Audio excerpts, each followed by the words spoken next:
Amigo de onça, and welcome to Shift+F1, a podcast about speedy race cars. That, by the way, is a Brazilian Portuguese expression meaning friend of the Jaguar. Oh, I was also reading that this has propagated to mainland Portugal, even though there are no Jaguars there. But it means a fake person. Or like a not, someone, putting on airs or something. I think some people may have the opinion that FIA President Ben Sulayem has a bunch of Jaguar friends, but we will get to that in the news. I'm Drew Scanlon. Joining me, Danny O'Dwyer. How are you, Danny?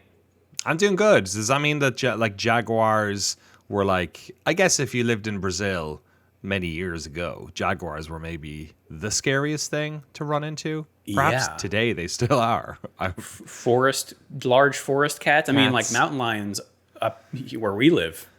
But not to be messed with. I'm mostly scared of mountain lions because of my livestock that I have here. But of course. But if you found if you came a cropper a jaguar while on a mountain lion. Mm-hmm. I mean, if you came across a jaguar when you're on a hike out here, be very surprising. Guess what? Yeah. But what would you do? Are they skittish? I know they're like they're kind of solo, but they live together. I think what you want to do is similar to bears. You just like make yourself big and loud and back away slowly. There is a video. Oh my! This guy is like on a trail run or something, and he comes across. You've seen this video? I've just remember a mother this. And babies. Yes. Mountain lion.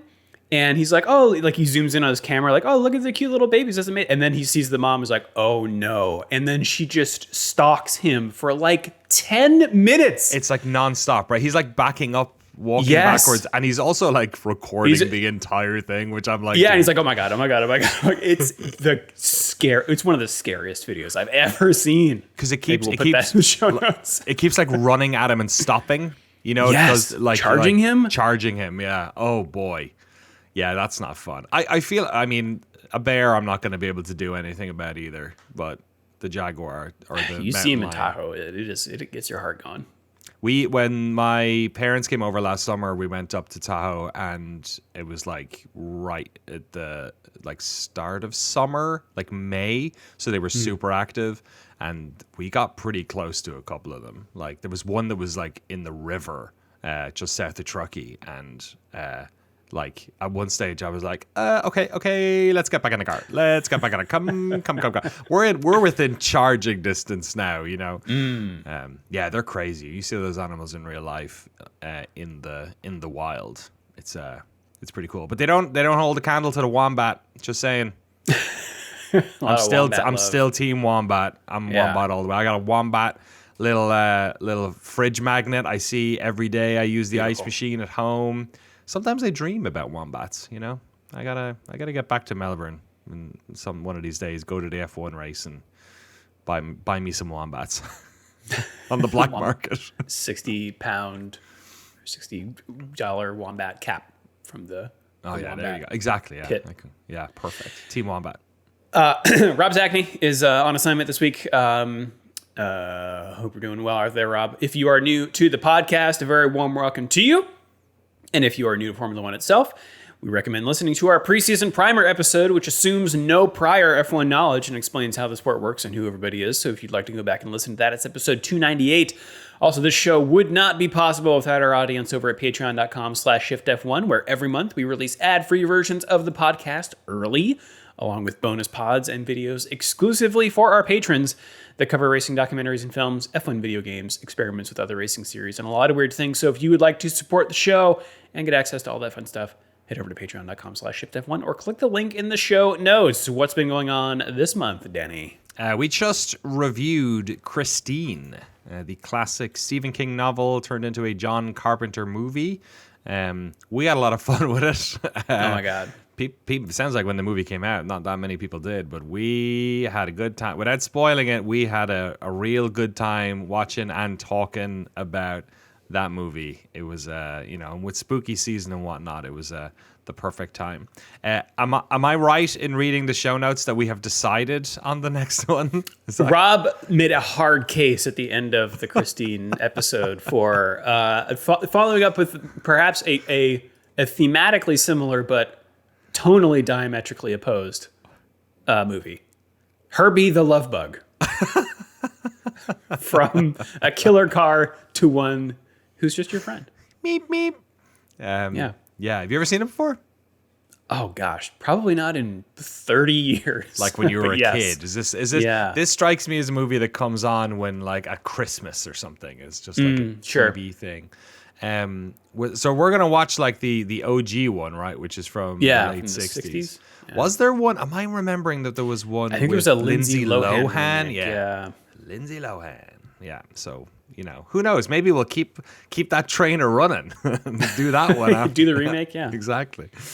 Yeah, we'll have to see. But yes, thank you to all of our incredible patrons who've supported us this year. We're coming up to the end of the season, of course, and we really appreciate your support and reading out your names every week on the title sponsorship, of course, throughout the season is massively cool. So thank you all so much, including our title sponsors for this week: Eaching Wells, Dr. V, Delicious Petrochemicals, Matt and Harmony, Deange, It's a Me Fat Audio, Big Oil, Mojo Nixon Gaming F1, Get Rich O'Die Ryan, Agave ATX, Cyphus Training, Turf SCS, Michael Maves, Cigarillos, TelemetryDeck.com, FTC, Tracy Syntax, Drew Stewart, Bailey Foot, Jason Chadwick, Abraham Getchell, Bunny Crimes, Snigs, HireThisWalker.com welcomes baby Jordan. Oh, congratulations. Jordan Walker, I'm guessing. That's a strong name. Maybe it's not. Maybe it's not their kid, or maybe it has a different name. But Jordan Walker is pretty good. That's like a Death Stranding name. You know what I mean? Like for someone who walks, obviously. Sure. Alex Goucher. Congratulations, guys. Alex Goucher, Max Faltar Keyboards, Jeff Foster, Troy Stammer, William Romph, Lachlan the Maddened Man, Samurai Love Story, and Jason Kelly. Thank you so much, folks. You're the best. Yes, indeed. Thank you to all of our patrons. And let's just jump right into it. Yeah, Danny. News and emails and Brazil today, right? That's right. The pre-race show for the upcoming Brazilian Grand Prix kicks off right now. With the news, there's the rumor here as we go into South America.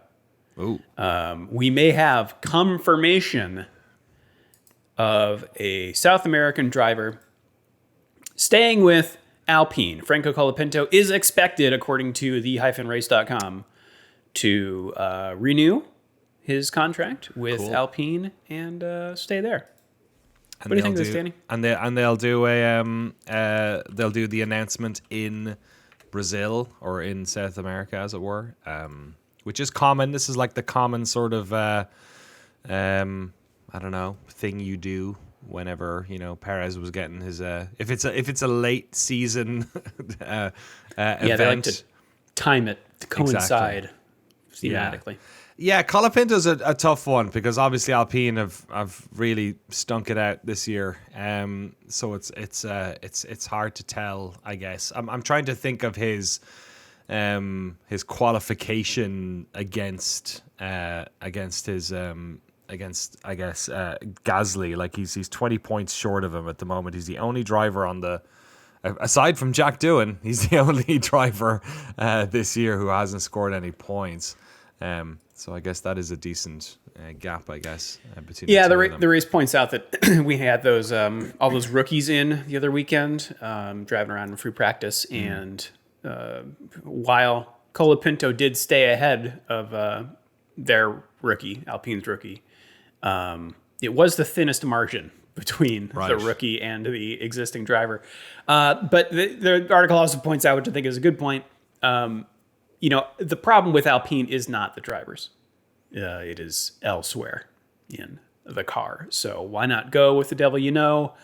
And I think it's probably a 1-year contract. Just get us through to the next season. We're really just floundering here. So Yeah, not a surprise. What I think we've sort of learned in the past few years with all driver contracts, and definitely at Alpine, is that the contract is only so much protection. Like I don't really think that that anyone's safe, or especially a rookie at a team like that. You know, if they have an opportunity to bring somebody else in, there's plenty of suitors waiting to come to the ball. So, you know, good for him. I think it's sort of less cutthroat than we've seen from Alpine and from F1 in general, I think, when it comes to the rookies. But yeah, I think it's hard to. I'm sure somebody looking at this stuff with a fine tooth comb and looking at his deltas and looking at his quali will be able to, you know, give some better insight if we compare it to Gasly. But I think it's just so hard because Gasly's like he's not quite a veteran, but like he's been in the sport for a long time. He's driven for multiple teams. Colapinto, I think there is probably a more sympathetic case, and we would have said the same with Doohan, I guess, at this stage now, knowing sort of how that car has been this year. There is a case for this being particularly toxic to new drivers, to be in the absolute worst car on the grid, or at least the I mean, it's tough to get any solid experience there. And it probably, you know, does the opposite. It might, you know, roll back your confidence, roll back your knowledge. Like if you're learning how to drive F1 cars in a bad F1 car, that, you know, I'm not sure that's a positive thing for your driving skills, as it were. Or maybe it is. You know, maybe think? you know, when Russell went from a bad Williams to a Mercedes and then started out driving Hamilton, you know. Yeah, like learning to drive when that car got bad. He was like, "Oh, I know this. I know bad." Yeah, who knows? Our Hulkenberg, you know, being in a drifty, in a poor performing car, and then suddenly having one that can do it on the day he's able to pull stuff out. So yeah, I guess it all, you know, as much as it is the car, big element of this is the driver's ability to wrangle it. I think another huge element is 2026. We have a regulation change That's here. true. The cars are going to be different. Pretty much every team is sticking with their current drivers. I think in the name of stability, or that, you know, it's one factor. With the exception of the Red Bull teams, we only have Verstappen confirmed for next year. Hadjar, Lawson, and Tsunoda are still up in the air. It sounds like Hadjar is going to go somewhere, whether it's going to re-up with Racing Bulls or they're going to force him into the second seat at Red Bull. God. Unsure, but those are the only ones that are up in the air currently. And it sounds like we're not going to know anything about that until after the season has concluded. Okay. So, all right, moving on to the FIA. We teased this in the opener.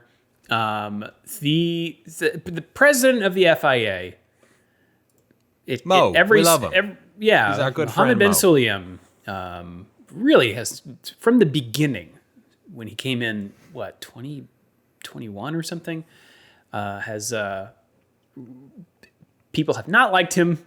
There have been all kinds of negative press around him since, I think maybe even slightly before he came in. Yeah. Anyway. For lots of reasons. Palling up with the drivers, trying to be super visible after he said he wouldn't be super visible, and being super inconsistent with his rulings, not really, you know, caring a lot about what the fans or teams wanted, parroting sort of silly long-term goals that seem out of reach, like just trying to overturn stewards' rulings. Yes. Really just like this is a position that you should really never hear about, and exactly. we just keep hearing about this guy. Be like if Charlie Whiting was tweeting after every race. You know what I mean? Yeah. Back in the day, it's just it seems inappropriate, but yeah, and it comes across as just politicking, I think.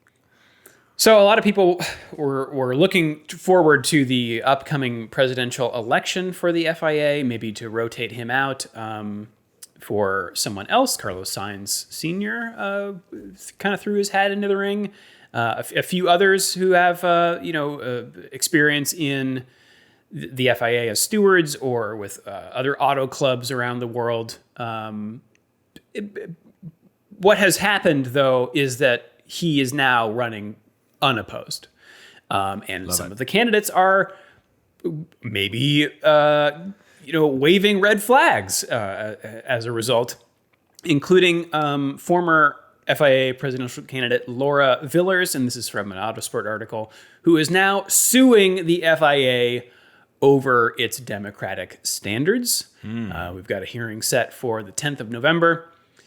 And this article points out that the rules require presidential candidates to put together a team, their own team of 7 vice presidents from each of the FIA's 6 global regions. The problem is only one person, Fabiana Ecclestone, Oh, funny. is eligible to be a vice president from South America. And she is on Ben Sulayem's list. Okay. So that means no one else can run for president. Oh my God. Because she can't go to someone else, and there isn't anyone else. So Villers is requesting that the court demand the postponement of the FIA's presidential election until a ruling has been made regarding this dispute. She says in a statement, "I've twice tried to open a constructive dialogue with the FIA on essential matters such as internal democracy and the transparency of electoral rules. The responses received were not up to the challenge. I'm not acting against the FIA. I'm acting to protect it. Democracy is not a threat to the FIA. It is its strength." Another Not sure candidate, about that former last one. candidate. Well, yeah. In practice, perhaps not. Another candidate, former FIA steward Tim Mayer, also had to withdraw from. Guy's because born to do this. That's right in his name. He also had to withdraw. And he has an organization called FIA Forward, who is backing Laura Villers' lawsuit here, saying in a statement, "As we disclosed in Austin, Texas, we have submitted ethics complaints in relation to the election. To date, we have not even received an acknowledgement from the FIA. This is typical of our experience of the handling of the election by the FIA and mirrors the experience of Laura's campaign. We applaud the action taken by Laura as an important step to implement the necessary reforms for democracy and transparency."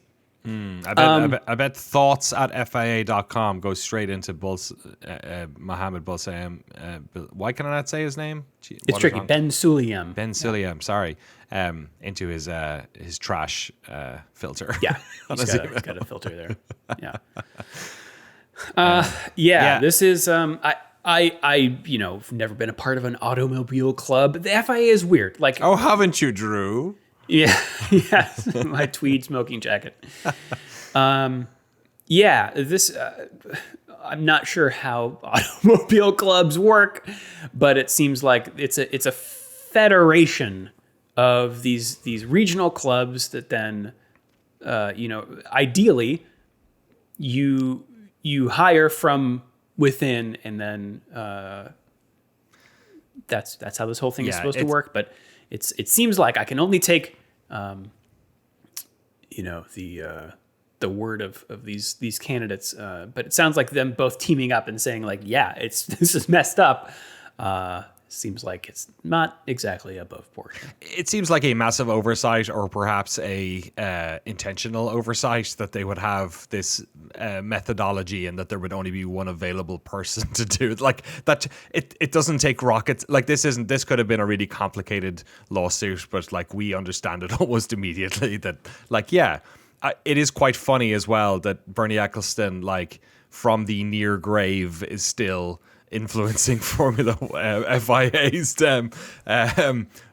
moment-to-moment operations. But I think this is like an issue you have in a lot of like sort of top-down democracies. Like FIFA has a similar problem where you have a situation where, yes, they vote for the leader, but like who votes for the people who are voting for the leader? Like it's private companies, not private companies, private organizations and things like that. So it's not something that has like any connection, like often even the clubs themselves, or like whoever those people are is getting voted by friends and people who are like lifelong colleagues or lifelong folks who work in the same type of business. And so you just get this weird groupthink, no one criticize anyone, look the other way style politicking again, I guess, when it comes to this. And yeah, it just shows the sort of sham democracy of it when you get to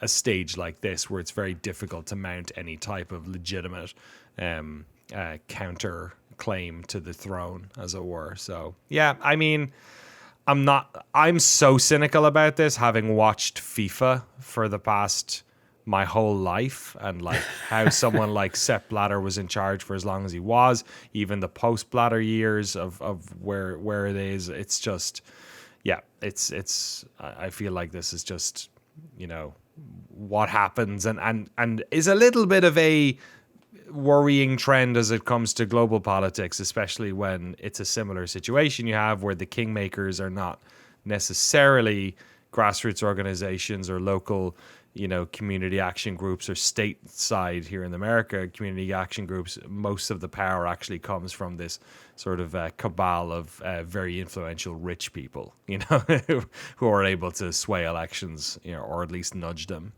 with the power that they hold. So yeah, I'm not surprised. I'm just going to read this from Wikipedia. In August 2012, Bernie Ecclestone married Fabiana Flossi, the vice president of marketing for the Brazilian Grand Prix. Flossi is 46 years younger than Ecclestone. Ecclestone's son with Flossi was born in July 2020 as he became one of the oldest known fathers. And yes, that is a link to another Wikipedia page. Oldest known fathers. Yes. I love how Wikipedia has known in there. Like, isn't everything on Wikipedia the things we know? Like, you know. Well, I mean, they can't say definitively. Brazilian facts. Yeah, yes. Yeah, it's funny that she's like 47 years younger than him, and she's still like 48 or something. You know what I mean? Like she's not like, he is, you know, ancient. He's ancient, and also that is gross. Yeah, I hope they did IVF for everyone's sake. All right. Well, let's move on here to the last race, Danny, in Mexico. Yeah. Some fallout still occurring from that. Yeah, we saw the footage kind of post-race of the incident with Liam Lawson at the end of this first sector, where they had double waved yellows at early in the race, and he came in for a pit and then sort of turned the corner around the same time that some track marshals were running across the track, and it led to some very scary looking onboard footage and footage from the crowd. And I remember thinking at the time, that is shocking, that should not happen. It's clearly some sort of miscommunication here, or Lawson was doing, you know, something he shouldn't have, and there would probably be an investigation into this. And it was, you know, I was interested, I was open-minded about where this would go. So we have two different sort of opinions on this one. The first is from the Mexican Motorsport Authority, and the second actually comes from the FIA itself. So let's start with Mexico. So this is from racefans.net. This is a quote from the Mexican Motorsport Authority's report. The Racing Bulls team informed the driver that there was debris on the track and that this section was under double yellow flag, so that he should take extreme precautions when driving through the area. The images clearly show the driver, Liam Lawson, maintains the steering wheel angle of the car when taking turn 1 without changing his trajectory. Sorry, I forgot it was the start of turn 1. Even though the track marshals were crossing the track to return to their post. This action occurs while personnel were still working in the area, which shows that the driver did not interrupt his line, an obvious presence of marshals on the track. I found this really interesting because I remember seeing the footage and seeing, oh, he retains his line. He didn't juke to the left, or he didn't like try and avoid them at that stage. But my I don't think it's even generous. My interpretation of that was, if I turned the corner and saw a bunch of people, and first of all, it's not Liam Lawson's job to avoid people. That's like not something he's thinking of when he's driving his car. He's got a lot of things to worry about. And people being on the track is not like, I have a driver's license and I have to like say I will do lots of things, as part of that social contract and that legal contract. When you sign the back of your driver, you sign the paperwork, you have to like say like you will do all these things. And hey, guess what, if I get caught drinking and I don't do a breathalyzer test, I'll lose this license for a year. There are like sort of legal and social norms that are being adhered to there. Their job is not to avoid people. This isn't like a fucking crosswalk outside of school. Like the onus is on the track marshals and the organizers of those, in my opinion, to not put Liam Lawson in that position. Also, I think that the best thing you can do if you are driving and you see people and there's no people in your driving line is to stay in that line, because he's sitting in a tiny little box with like very little visibility over the top. He doesn't know if there's a third marshal to the left of him. He doesn't know if he's going to turn into someone. Be predictable. He's exactly. I feel like that is something that happens in lots of like sports, or I wonder if it comes up in aviation or anything. The idea that you should act in a predictable manner in a situation like that is like paramount. And if he sees the gap, he sees that there's a gap, and it's a parrot Ayrton Senna. If you see a gap and you don't go, he sees the gap and he knows enough about his car that he's going to be able to get into that position. So I think Lawson did a great job of avoiding these folks and not creating a bigger incident. Yeah, I mean, the thing is, the double waved yellows are happening. Lawson doesn't know what that means. Exactly. So all he knows is that he should slow and be prepared to stop, right? It seems, Danny, in the next article here, the FIA concludes that he did in fact do that.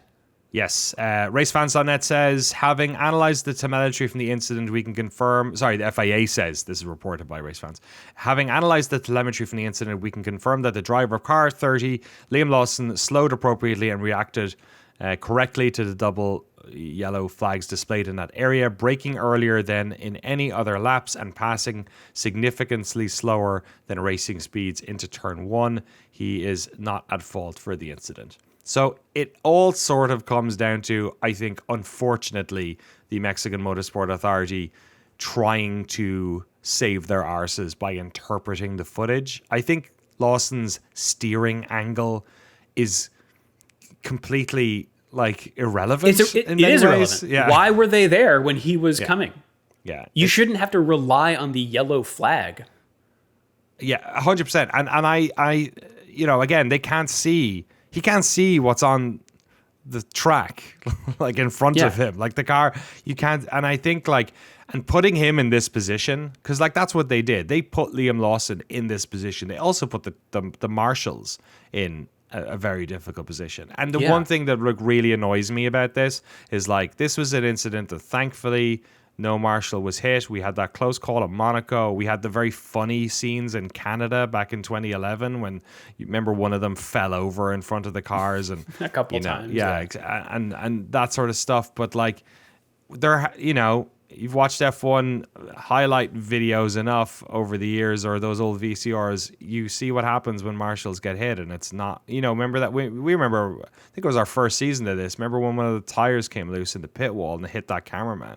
Yeah. Like it's really grim and not cool. And you can, the fact that they're trying to blame each other. I mean, I don't think the FAA has that much skin in this game necessarily.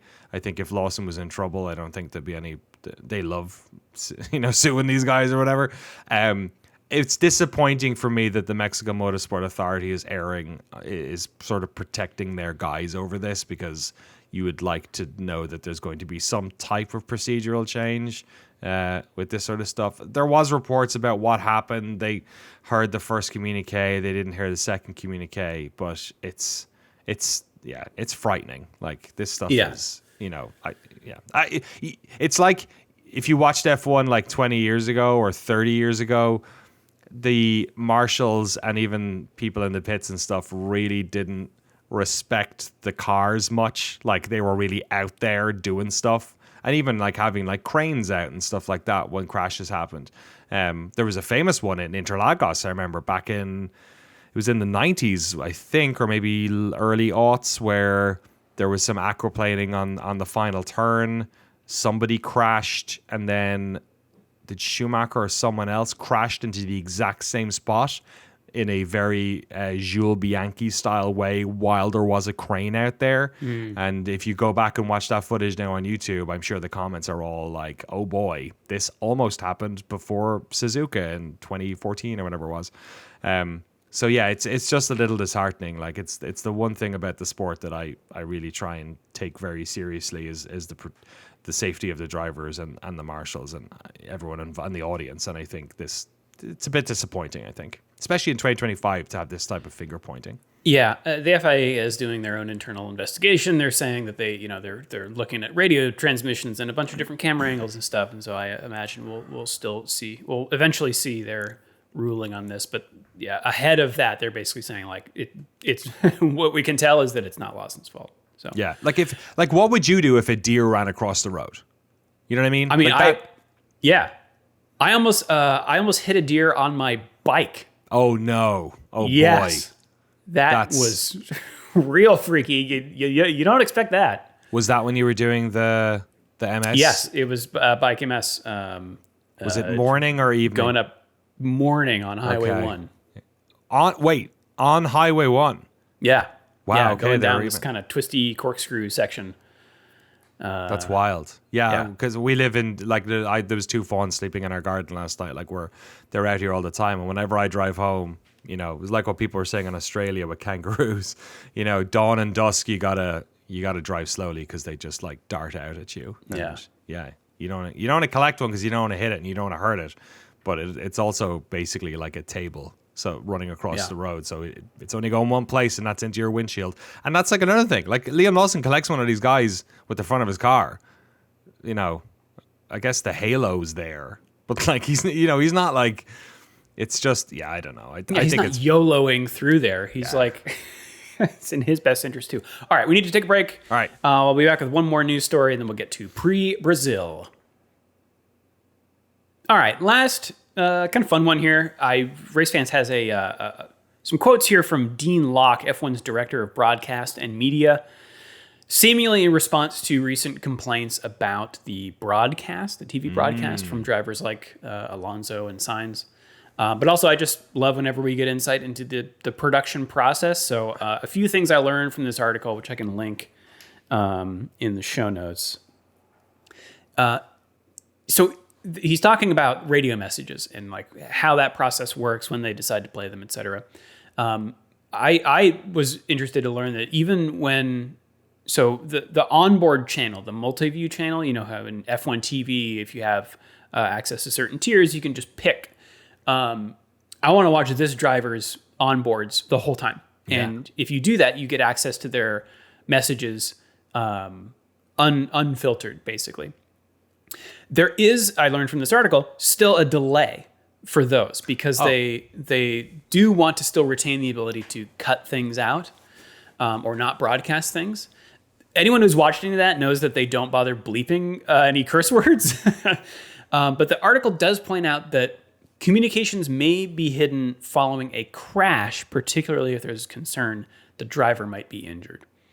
So it's only a couple seconds here, but they do basically have like a mute button that they can push. I guess that also implies that there's like 20 people watching these. That's a lot of people monitoring audio because you can't do 2 audios at once. Like if you're monitoring them, that's way too much information to handle. I totally see how muting people, especially in a crash. You don't want to have audio of somebody in pain or that type of thing. There is apparently, so they had the camera on the like the dashboard looking toward the cam or the driver, like looking toward their face, showing their face. I think it's on the halo, I think. Okay, yeah. That I think was initially not meant to be broadcast because the FIA wanted it on there for safety reasons so they can analyze in crashes. But I think that eventually they were like, this is fine. We can broadcast this. But kind of related to this point, there is footage of Roman Grosjean's crash from that angle. Oh my God. Of him like in the fireball trying to get out. He's described like what he this process where he like tries to unbuckle his harness and get out one way, and then he tries another way, and he can't do it. And then he sits there for a second. Then he sits there and is like, "Is this it?" Yeah. But then finally tries again, and like that's part of the analysis of that crash is footage of him doing that, but they haven't released it for very obvious reasons. So I think that was interesting to learn, and I'm kind of glad that it's there. It's kind of grim, but like in a world in which Roman Grosjean, didn't make it out of that car or didn't remember any of that. Yeah. That would be the black box that they would look at to be able to, hopefully stop that from happening again. Well, maybe not stop the crash from happening again, but or he had a problem with his belts. Exactly. We should really look at that again. We should look into that. Yeah, totally. Like, and there's certain heat. Maybe it's grim to think about, but like, I wonder what was going on. Like, was he just like panicking, or was he because he was on a side? Was the release not working well? Because he didn't even know he was on a side. He was, like he was just like in intense heat. Could something happen and expand the locking mechanism and then make it so it doesn't unlatch? It's like grim stuff you need to think about. But I see why they have that. They have the camera there for that type of stuff too. For the other messages that get broadcast out to the world feed, we learned that the production team has 15 seconds to decide whether it's worth broadcasting. Wow. In the context, and to make any edits. So, to bleep things. They also have the option of just airing or just showing the transcript.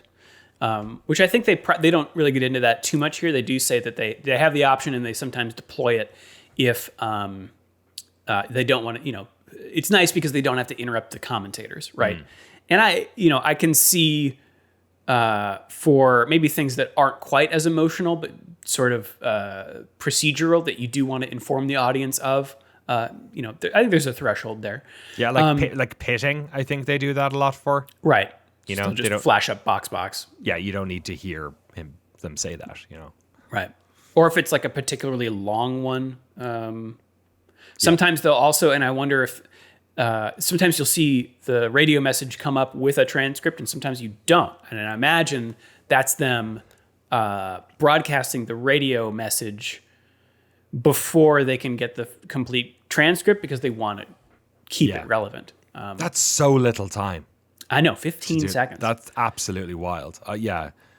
He closes with, quote here, "Sometimes we get criticized, I think that radio is really delayed, but it just isn't. You'd be quite surprised when drivers get told to pit, when they get told to do things. It's just sometimes quite delayed." That's funny. Did they put this out because people were criticizing them about the googly-eyed cameras? Is this a piece of like propaganda? Interesting propaganda, but I wonder if it's a little bit like, ugh. I don't know that I think it's probably just people were curious about this and they asked him. Yeah, it's cool. Like we say, any insight into that? Like, give me a Drive to Survive season 8. Get an episode in that room. Like that's what they need to be doing at this stage. Is like picking. Do Welcome to Wrexham. Pick a marshal at a track. Do the weird alternative version of the documentary and show us all that stuff. You know what I mean? I think that'd be pretty cool. Get us in with the stewards at a race. Danny, get us in to Brazil. Interlagos. Sorry, that sounded quite Cheech and Chong, which is not where we're going. We're going to Brazil. Autodromo Jose Carlos Paz. Pache. I should know he's buried next to the stands there. Did you know that? Wow, I didn't know that. I think maybe I said it before, but I'd forgotten. That happens a lot here. Do I listen to this podcast? No. Do you? You do live. You listen to the podcast, I suppose. right? I listen when I'm not on it. That's a good time. Hi, Rob, if you're listening. Yeah, he was Interlagos, which if I remember correctly, means between the lakes. This is a track that is very much built into the land here. The driver, Jose Carlos Pate, was a famed F1 driver who passed away in I believe it was a GA plane crash. And then they ended up burying him because of his, association with the track and Formula One and whatnot. They buried him next to the stands, and that is the name of the track now these days. So like I said, Sao Paulo, I didn't realize how high this is. It's built into sort of a natural bowl, which is why, like a lot of early F1 tracks, it has banked corners, slightly banked corners, but banked corners nonetheless, especially on the entry and exit of the main straight, but also down in the sort of Sector 2 little bowl they have down there. Significant amount of elevation change in the lap as well. But like I said, this is 800 meters above sea level, which I did not realize. It's about 2,600 feet above sea level. So really stressing out those turbos. You'll feel that a little bit. It's not Mexico, but yeah. No, yeah. The first race was in 1938. It's been on in the world of motorsport for a long time. It's actually got an oval version as well. You can keep going after, I think it's turn 4, and just go around in a big oval if you want. But the first Formula One race here was in 1973. It's a pretty fast lap. It's 71 laps they have here. It's not the shortest circuit. It's just real speedy. There's not many hard braking zones here. I think turn 1 down into the Senna S's is probably the only major one. Even the little Sector 2's sort of infield area is taken, there's no real hard deceleration zone in there either, so they sort of get through it faster than you might think. So yeah, short lap times here. It's also anti-clockwise, so a bit of a strain on the driver's necks as they're not so used to all those left turns. And then, overtaking here is sort of a question mark. Turn 1 and turn 4 are the obvious spots. They're both after the 2 DRS zones. They both have the tightest turn, let's say. Turn 1, like I said, has a bit of a, it's a real tight turn. It's sort of more than 90 degrees, and it's weird because they're going uphill to the turn, but it's a downhill on the S's, so you can brake harder because of the nature of the track elevating in front of you. You have a little bit more mechanical grip there. Turn 4 is interesting because they kind of take it flat. They don't, but they have to tap the brakes on the entry to 4, but they can take it pretty fast. So you see quite a lot of eager overtaking there. Which is crazy because it's like practically 90 degrees. It is, yeah. It's wild. It's the nature of the sort of bowlish nature of this track where, it's quite wide. Are you helped with the banking a little bit? Exactly, yeah. It's quite wide too, which helps, I think, and the turns are wide as a nature of this. But yeah, I think the banking and the grip that helps you a little bit there. There's also in the infield section and even down to turn 12, which is the sort of the final turn before you come back up the hill to the start of the start-finish line, there are places where you can try. If you're Lewis Hamilton and Alex Albon's in front of you, there's a lot of places where you could try here. Maybe it doesn't work out for Alex Albon. But there's lots of spots where you can try to throw it up the inside and give it a go. Because like I said, this track is... It's a little bit wide. Aside from that, I mean, it's one of the most famed tracks in F1 history. It used to be the final round of the season, certainly when I was growing up. This is where Hamilton won and lost his first championship. This is where we had, so many memories over the year. Massa's final race, I remember him waving at the crowd and crying. Lots of interesting races, and a lot of it has to come down to the weather here. We often get rain at Interlagos. You get a lot of aquaplaning. You get a lot of rivers, because it's all hills. You'll get these areas where the water is just rushing across, which exacerbates that aquaplaning issue. There's parts of this track down the bottom that you can end up in the mud. There's a lot of grass around here. But if you're in the end of Sector 3 or the start of Sector 1, it's basically a street circuit. The walls are right there. So you have a lot of incidents with cars crashing or collecting each other, at least over the years. Yeah, but even I'd say in a dry race, this is pretty much, I don't know. I always feel like we have a fun race here, even on a bad day, which really, I think, puts paid to the criticism of them attempting to take this off the calendar, which seemed absolutely insane to me. This Interlagos to me feel even though it came 23 years after places like Monza and Silverstone, it is essential, I think, to F1. This is as iconic as for me. I think it's close to as iconic as something like Monaco. Certainly more iconic than Suzuka, but in that same sort of realm of Silverstone. Yeah, classic international tracks. When you came to Interlagos, it felt like you were coming to a new place. Some of that's the spectators as well. But no track looks like this. No other track looks like Interlagos. It's its own beast. Speaking of beasts, the weather this weekend. What we got? We are across. So this is a sprint weekend. So we're going to have cars in anger on Friday, Saturday, and Sunday. And the temperatures drop from a peak of 80 degrees Fahrenheit on Friday, or 27 Celsius, down. Saturday is a peak of 76, and that is 24 Celsius. And then on Sunday, a high of 67, or 19 Celsius. Okay. But and also Saturday, when the sprint and race qualifying are happening, we've got high winds. So at the time of the sprint, 11 a.m. local, 18 miles an hour. Oh, geez, out that of is the northwest. Okay. Yeah. Or it's a good thing these things don't have wings on them. Yeah, exactly. And that only tapers down to at qualifying time 13 miles an hour, or 21 kilometers an hour, out of the southwest. So different direction as well. Wow. Do you it's too specific probably to get gusting detail on there. I don't have gusting here, but yes. I wonder if they even had that far ahead. That seems like probably just guesswork at that stage. But yeah, well, this is all guesswork. We're recording this on Tuesday for a Sunday. Yeah, good luck. So precipitation, though, let's see, I'm just going to go through the times here. Sprint qualifying time, we're looking at 20% chance of rain. Oh.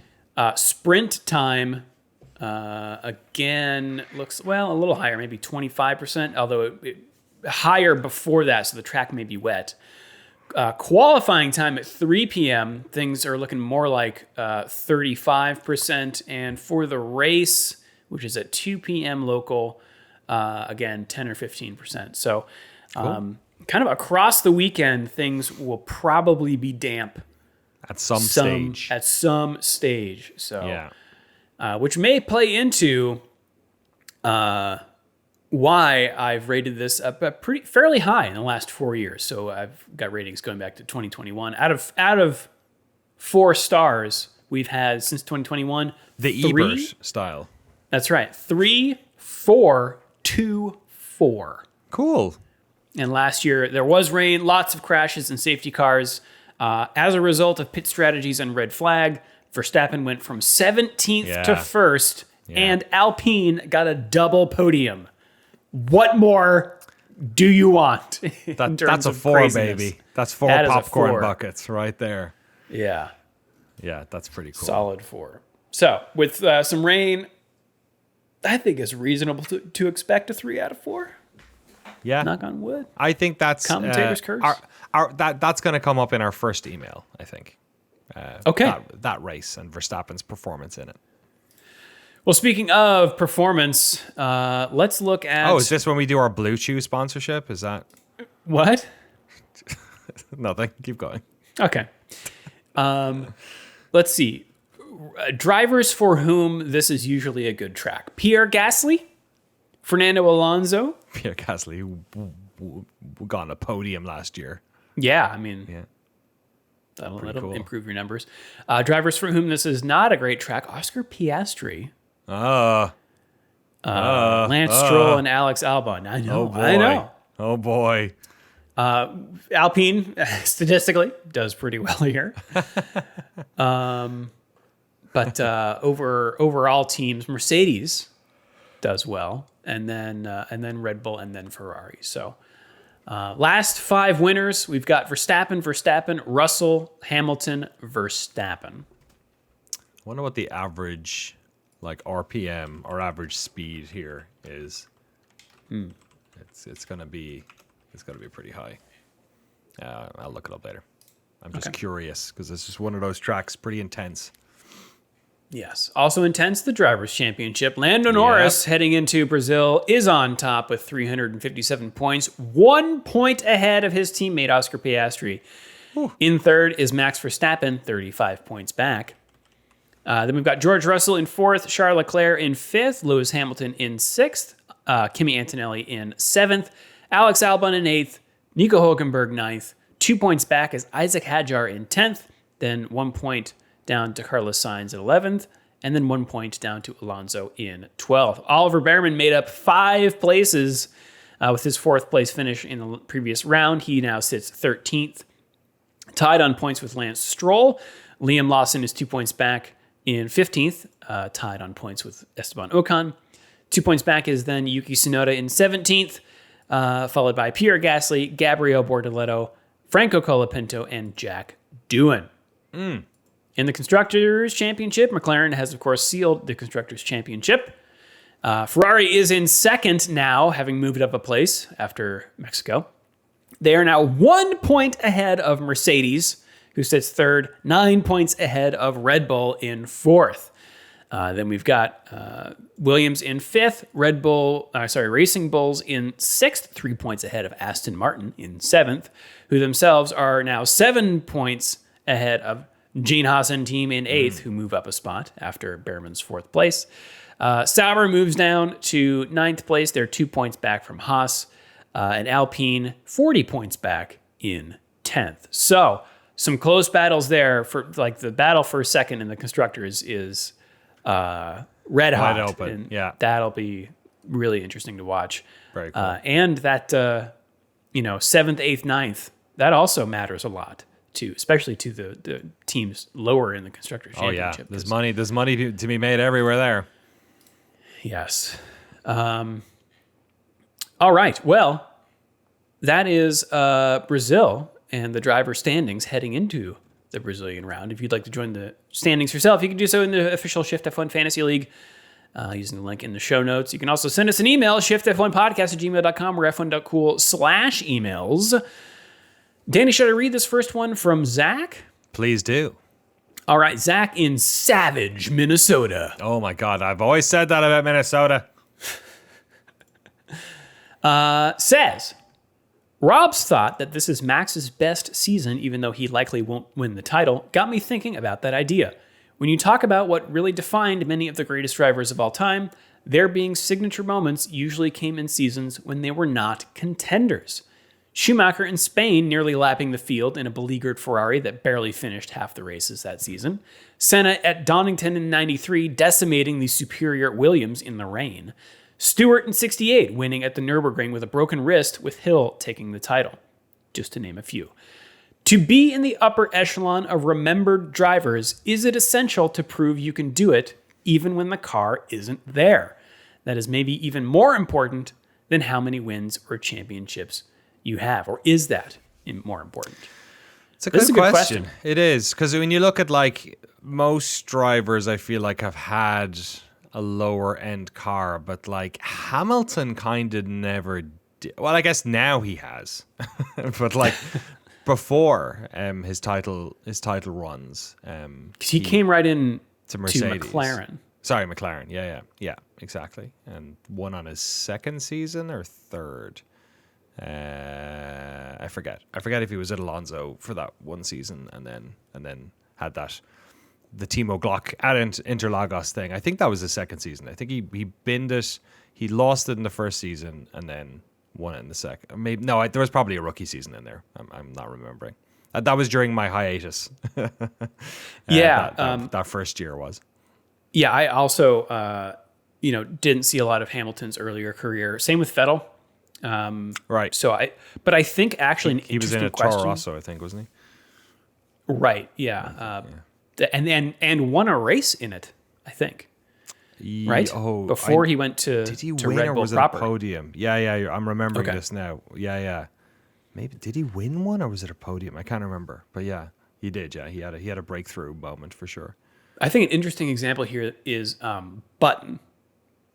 Who, that Braun car. I think you watch that documentary. Button did a great job in a great car.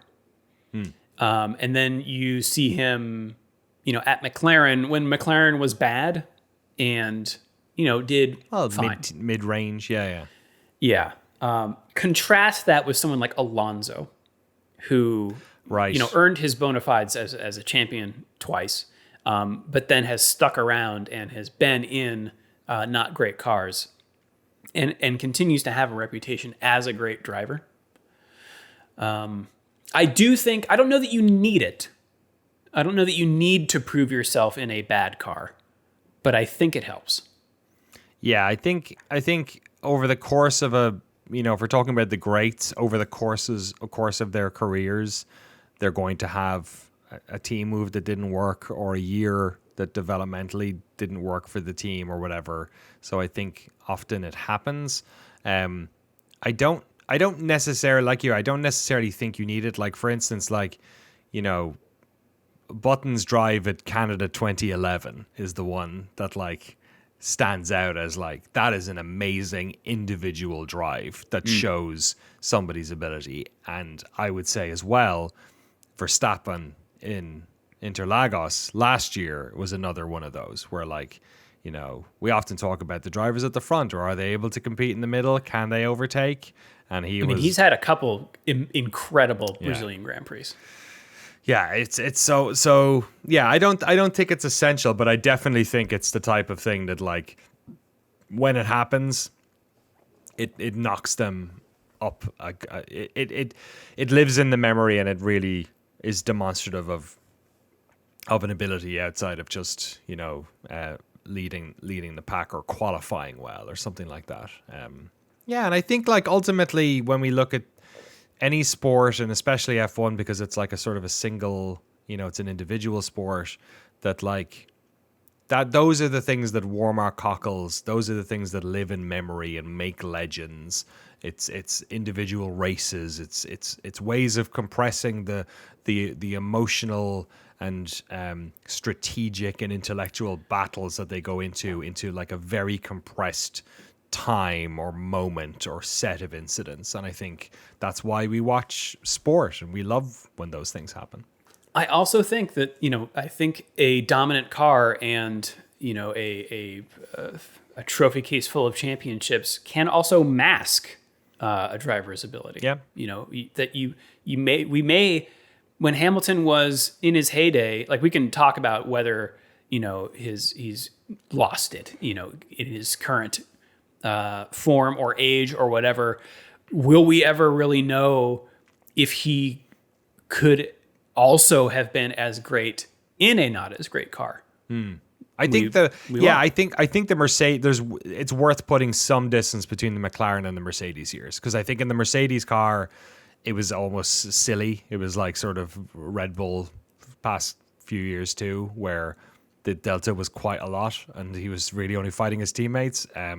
Whereas in the McLaren, they were in there was a bunch of seasons there where there was multiple people who could win the Drivers' Championship down to the last few races. I think the early Hamilton, and his teammate was Fernando Alonso. Yeah, I mean, and then his teammate was Jenson Button, who was in the mixer too. There was that one year where 5 of them were down at Abu Dhabi. 5 could win the championship. I think it was the 2 of them, Vettel, Webber, and Alonso. So, yeah, I think Hamilton got his bona fides in the early McLaren years. I think the Mercedes stuff was the cherry on top, but was very much, which is its own skill. Like, honestly, like being able to always be in front and compete, and it's a different skill. Yeah, never make a mistake. It's a different skill for sure. But it is a skill, and we've seen drivers like Max and Verstappen and Hamilton be really, really good at that. And I think that's what makes. What'd you say? Max and Verstappen. Sorry, Max and Vettel. Sorry. Be able to do that consistently. And I will also say, I think that's what makes Nico Rosberg's title-winning championship, his final season, all that more impressive, because Hamilton was really, really good in that Mercedes, and Rosberg was better. Yeah, and didn't have as many engines exploding. And is a better YouTuber. It's true. Don't buy a ticket, can't win the raffle. Get on it. Get on it, Lewis. Make some content. React videos. I want to see your reaction to the escape scene from Shawshank Redemption. You know what I mean? Like, let's get those. Get the top tier reacts. Want to hear him listening to Phil Collins for the first time? What's the first song people should? Is it like? In the Air Tonight. In the Air Tonight. It should be Take Me Home. That's my favorite. Okay. Take me home. You want to take this next one? Sure. This one comes in from Sean in Pacifica. What's up, buddy? Local boy. Absolutely. And an Irish name. God, he's flying on all cylinders here. I had to put off playing Metaphor ReFantazio until recently. Wow. For those of you for those of you who don't play video games, Metaphor ReFantazio is the most video game you will ever play. It is very Japanese and complicated and systemic and difficult and cool. Until recently. But as soon as I started the game, two of the characters you first meet are named Stroll and then Hulkenberg. I looked into it and discovered that far from the names being coincidence, the companion fairy Gallica is also named after female F1 driver Davina Gallica, who raced in several Grand Prix in the late 70s. Wow. Further, apparently the PC game files had test data which revealed that several characters had internal placeholder names of notable drivers. Bottas was changed to Brigitte, Juju Noda to Juna, Sirotkin to Hesme, Deep cut, Senna to Lewis, Grosjean to Glaudel, and Button to Batlin. And to complete the snake eating its own tail, Sega sponsored Haas's livery in the 2024 Singapore Grand Prix, thus putting Hulkenberg on Hulkenberg's car. Oh my God. How did we not notice this? I know. How is this? Thank you, Sean. This feels like the Venn diagram is like on our foreheads. Just a little tidbit I thought I'd share with the podcast. Thanks from Sean in Pacific. I'll include in the show notes a link to this Metaphor ReFantazio livery that they ran. Or not livery, I guess it's more of a badge. It's a sticker, yeah. That they ran on the front wing. That's so cool. That's great. So it's obviously just like you'll get this in game development, people using placeholder names for levels or characters or whatever. I like the idea of them just using driver names. Rotkin. And then just sticking with them. I love that it's Lance Stroll is one that you meet. Like It's not Senna or something, Well, I don't know anything about the character. Maybe it fits. Yeah, exactly. It's spelled slightly differently. There's an H in there. But yeah, that is funny how it's to the F1 viewer's eye, seeing the name Stroll and Hulkenberg sort of raises an eyebrow. I thought that's pretty cool. Not since the Hatsune Miku car of Super GT have we had so much anime on a race machine. It's good stuff. Should I take this next one?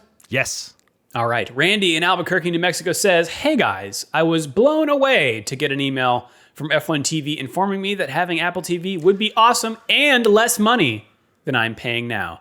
The mistake you made is not looking," Randy's correcting us here, is not looking at the yearly price for Apple TV. Apple TV is $100 per year, and F1 TV Premium is included with a subscription to Apple TV.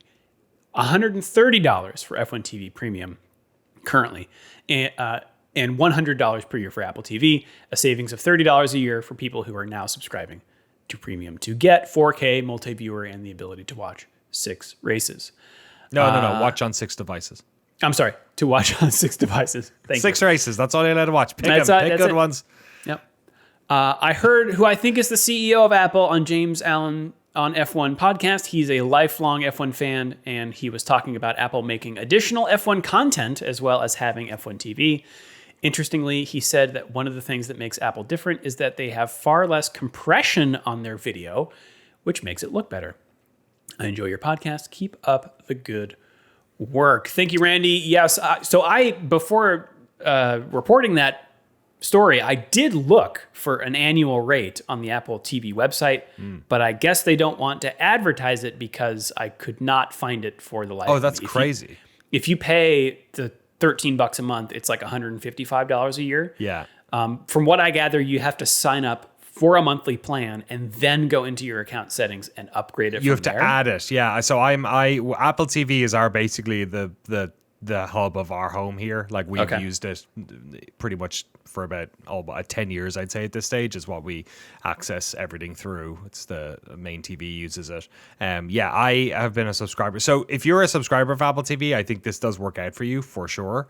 Although I will say accessing Apple TV on some devices is trickier than just going to F1 TV's website, which you can do on just about anything. So I think if you're away or traveling, that might be a little bit trickier. But yes, it is true that like I am on the 4K plan with Apple TV, which does run really good and low compression and HDR and all that sort of stuff.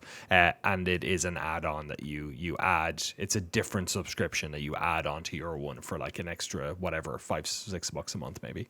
I'm curious whether I would hope that if you've got a Roku, or whatever, and you're running the F1 TV app on that you could use your Apple TV login to access the F1 TV app? Because do you need to have an Apple TV device is the question. No, the Apple, I believe, no, you can, like a lot of smart TVs now will have Apple TV as one of the apps, and you can log into it as an app. Yeah. So if you're currently paying $130 for F1 TV Premium, then $100 a year is better. But if you're paying $85 a year for F1 TV Pro, which I think I would be doing if not for this podcast, then Apple TV would be more expensive. Though you could argue that Premium offers more than $15 worth of value over the course of a year, like multi-view and 4K if you have a 4K TV, and you do then also get Apple TV. I like the severance. Greyhound is a good time. I like the system. The remote control is still a bit of a nightmare. They're never going to fix it. I've learned to live with it. I think... use your phone. Stick an Xbox controller.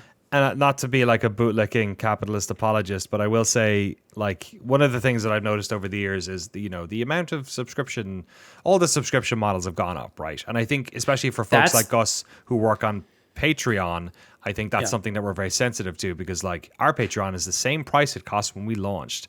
NoClip's Patreon is the same. It hasn't gone up since it launched. And tariffs, every cost of living, right? Everything's going up.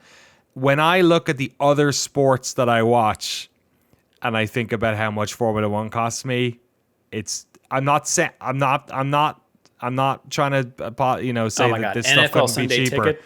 Dude, NFL, that's a 5-month sport, and it costs me hundreds a year. Thankfully, I only watch postseason baseball, which is like appears on whatever ESPN or whatever I have. But like, if you want an MLB subscription, that's an absolute killer. If you are a fan of mixed martial arts, get used to paying the cost of F1 TV for every pay-per-view. Like there's, or close to it, $60 or whatever for a UFC fight. So yeah, I'm not saying it couldn't be cheaper, but like it's still more of a niche sport, and it's not crazy. And I'm grateful for that, because whenever I go buy anything else, it's madness. I'm on 3 separate subscription tiers for 3 different things, so I can watch soccer in America. I can watch Premier League football in America on Paramount, Peacock, and YouTube TV. Oh my God. Yeah. Well, regardless, I think I am a little concerned that so Apple TV raised their monthly price in August, but not their yearly price. So hopefully that is not right around the corner. I wonder if they're waiting for this like F1 acquisition news to get out there and people to be happy about it, and then maybe 6 months into the season they'll raise it. Yeah, who knows? They've never had a problem charging people a lot of money for stuff. True. Also, it looks like the guy go on, yeah. who's on the James Allen podcast was Eddie Q, Apple's senior vice president of services. Okay, not the CEO of Apple, Eddie Q. Not Tim Apple. No. Not Jimothy Apple. Danny, want to take this next one? Colin McNulty emails in. Oh, Jesus, Colin, how you doing, bae? With Cadillac set to become the newest team next year, I'm interested in what y'all think of Haas's stint as the new team, and in particular about their business model of outsourcing as much as possible. By all accounts, Cadillac is not going for that strategy and aims to be a more traditional team. Haas certainly hasn't covered itself in glory, but they have managed to not always be the worst team. And they've been able to ride the sport's rise in popularity. Personally, I like that there's more teams, but I wish that Haas would either invest in becoming a more fully fledged team or sell to someone who will. Wow. We've got an Oakland A's fan here. Which I think, I think these two teams embody different but both American mindsets. I think Haas is the like scrappy, Apple built in a garage or HP, startup kind of a thing. Very lean, punching above their weight. Riding the wave. Underdogs, yes. Versus Cadillac is like the made in America, Detroit. So yeah, I'm with you. I like that there's more teams. I like that Haas. I don't need Haas to sell. I think the sort of Moneyball nature. I grew up an Oakland A's fan, and was excited about it was fun watching Moneyball. Now I am completely disillusioned that they have left the Bay Area. I was an adopted Oakland A fan because of Moneyball and moving to Oakland, and I have also stopped supporting them when they went to Sacramento, where they shall hopefully be stuck in forever. Yeah. So that this is a sore spot for me. But yeah, I don't know. Anything you have to add, Danny? Yeah, sorry to jump to bandwagon on your actual Oakland A support for your entire childhood. We'll take it. Yeah, it's weird to be an adopted fan and hold all these generational grudges. Everyone's an adopted fan. Everyone is an adopted fan. That's good. They hate the Philadelphia A's fans will tell you that themselves. Yeah. Yeah, I think they've survived, and I think if you if you remember the days of the 90s and new teams coming in, and even later, like obviously there have been teams have changed ownership and name and stuff like that, but yeah, they are the most recent fully fledged entrants, and I think they've done well. I think one of the things that Haas has done well is create their own identity in a fairly packed,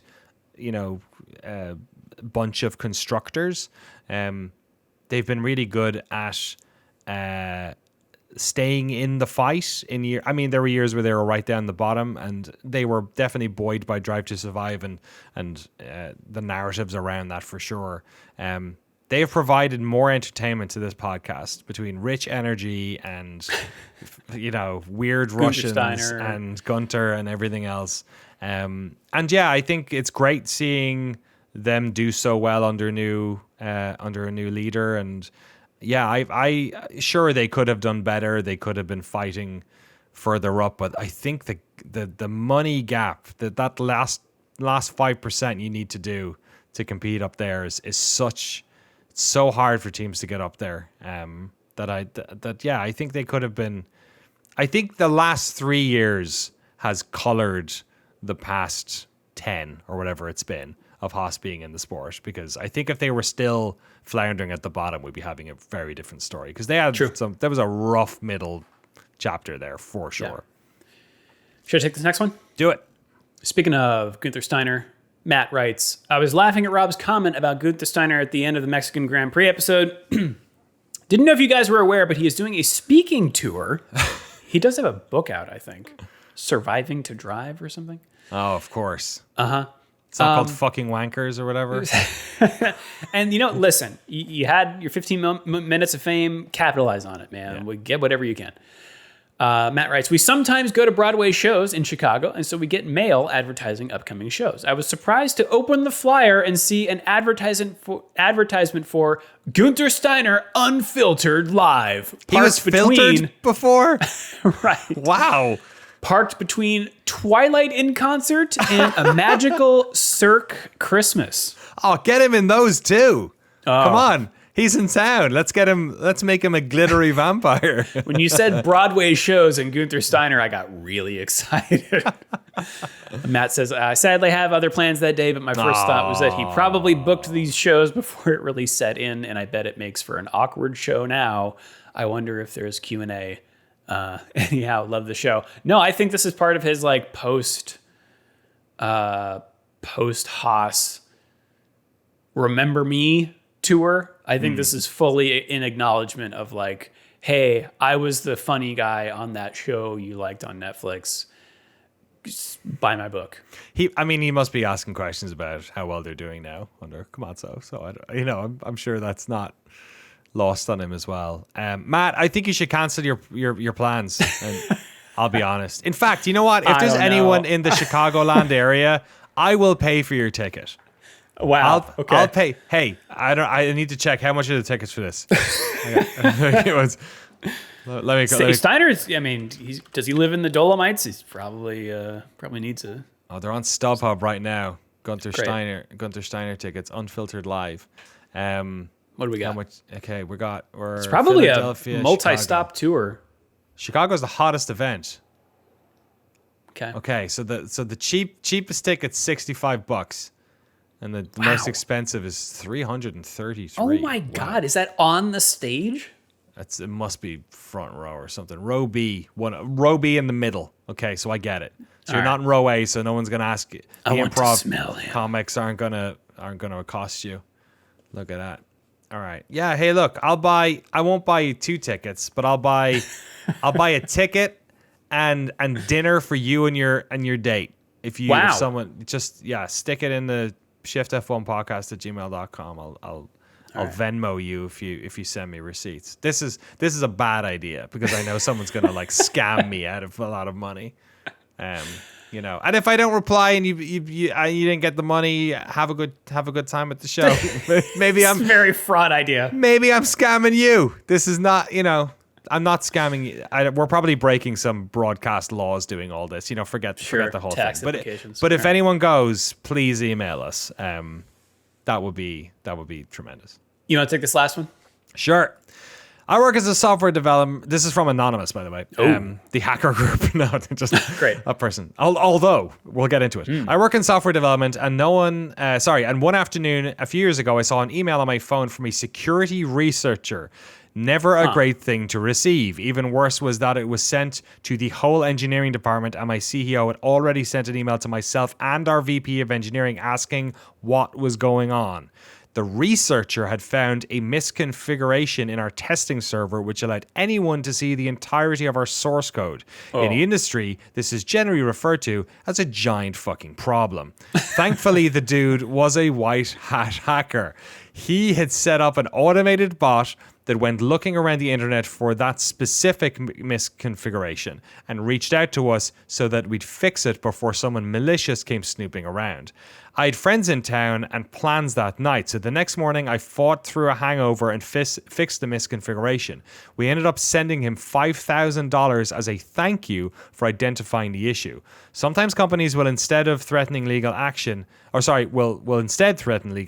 thankfully our CEO and VP of engineering were genuinely fantastic dudes. Moral of the story, if you want to make semi-passive income while doing good in the world, become a security researcher who looks for bugs and misconfigurations and reports them to the company. Thank you for making the podcast. Love, fake name, because they want to keep their jobs. Yeah, we had talked about what is up with quote unquote security researchers in the wake of the FIA website getting the same thing happened. They had a door was open and someone was like, "Hey, you left this door open." They didn't like. So, for those not in the know, a white hat hacker is doing what is described here. A black hat hacker would say, "Now I own all of your data. Please give me a ransom." Yeah, exactly. So there's two different ways to make money as a hacker, I guess. So thank you, Anonymous. That helps. That's pretty cool. That's pretty cool stuff. Are we done for emails? I think we are. Shift+F1podcast@gmail.com or f1.cool/emails. You can also hit us up on the socials. That's us around the internet. Danny, you want to take it around the world? Let's race around the world. Hey, yeah. I went up like half an octave there. That was nice. Yeah. The World Rally Championship, Danny, is also racing at high octaves, high octanes. Also in Japan, the Aichi Prefecture is the site. Wait, It's in the Chubu region of Honshu.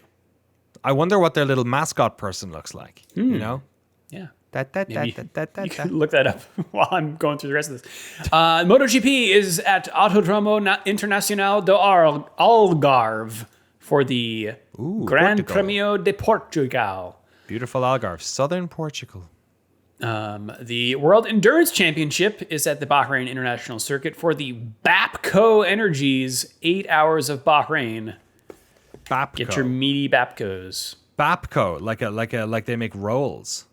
Like you don't have Baps here, do you? No.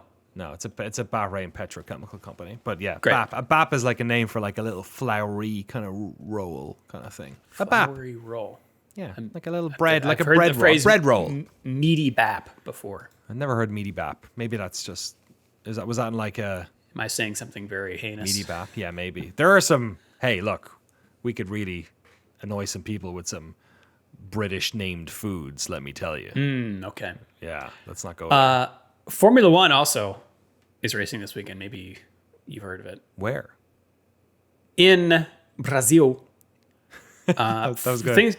Things kick off. I remember when I was in Brazil for Cloth Map, someone was telling me like they were talking about the Fast and the Furious movie that was set in Brazil, and Vin Diesel has a line like "Welcome to Brazil," and they were like, "But he said it right. He said it like that," and everyone in Brazil was like, "Yes, Vin Diesel." That's great. That's like Brad Pitt as the Pikey in Lock, Stock or in Snatch. His he does a ridiculously good. Is it good? Irish traveler accent. Yeah, it's Wow. real good. It's real good. Yeah.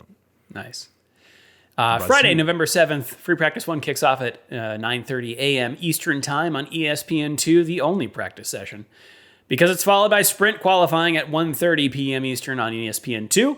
Saturday, November 8th, the sprint is at 9 a.m. Eastern on ESPN2, followed by qualifying at 1 p.m., qualifying for the race, that is, at 1 p.m. Eastern on ESPN News. But the race, everyone, Sunday, November 9th at 12 p.m. Eastern on ESPN2, The Deuce. Woo. And Danny, that's what's going on this weekend. What happened this day in history? In history, the 1989 World Championship was settled at Suzuka when Prost and Senna collided, and Prost won his third title. The race of the season, the last race of the season, the Australian Grand Prix, was held today in Adelaide, and conditions were so wet as to be treacherous, and cancelling it was a distinct possibility. In the end, it went ahead, but Prost refused to race. The rest of the field did race, and Senna had a healthy lead when he crashed into the back of Martin Brundle's Brabham because of the poor visibility. Eventually, Thierry Boutsen won the rain-soaked race for Williams. It was the last appearance in Formula One for veteran René Arnoux. The Frenchman had racked up 7 wins and 149 starts in the sport. It's not a bad run. 7. Not a bad run. Hulkenberg would take it. Yeah. Good stuff. All right, Final Dan's thoughts? Final Danny thoughts. Interlagos, man, it's a good time. Carnival. I've never been to Brazil. Seems like a fun time. I hope none of the drivers get mugged on the way to the race. That is not me being racist. It has happened many times here. Yes. Jenson Button got chased down the freeway. Gunshots. I hope. I love it. I love Interlagos. I don't know what it is. Brazilian fans, man. That Senna documentary. Brazilian soccer fans. Well, when they're not getting smashed by Germany in the semis in their own country, they're the best. They're having a good time. So yeah. I've been to Brazil. I had a great time and was safe the whole time. Perfect. Yeah. even Love in the favelas. Don't be a rich race driver. I'll try not to. I don't want to victim blame, but really, they're bringing it on themselves. Boy, Button has really had a rough I know. go of it. He got people broke into his house. They gassed his house so that him and his then girlfriend didn't wake up, and then came in the house while they were sleeping. And Button has been the victim in a spy movie multiple times. He's like the guy who James Bond is coming to save. Yeah. Multiple times. But James Bond never turns up. Joey Fameli's been to Button's house. Oh, he told me this before. I'm actually filming with Joey on Thursday. Nice. So I'll have to ask him about it. Yeah. Yeah. I think he didn't know who he was. He didn't. He's like, hey, he sent me a picture. It was like, hey, do you know this guy? And it was like Jensen Button, and in the background was like all his helmets and trophies on the wall. I was like, oh my God, where are you? I remember he told me that. I was like, oh, this guy must be a race driver. I wonder who he is. Yes, Joey, you're in the home of an F1 champion. I know, crazy. Anyway, if you'd like to support the show and get access to all of our bonus episodes, the early ad-free version of the podcast, and the official Shift F1 Discord, you can do so over at patreon.com/ShiftF1. Have a good race weekend, everyone. We will see you all next week. Meow.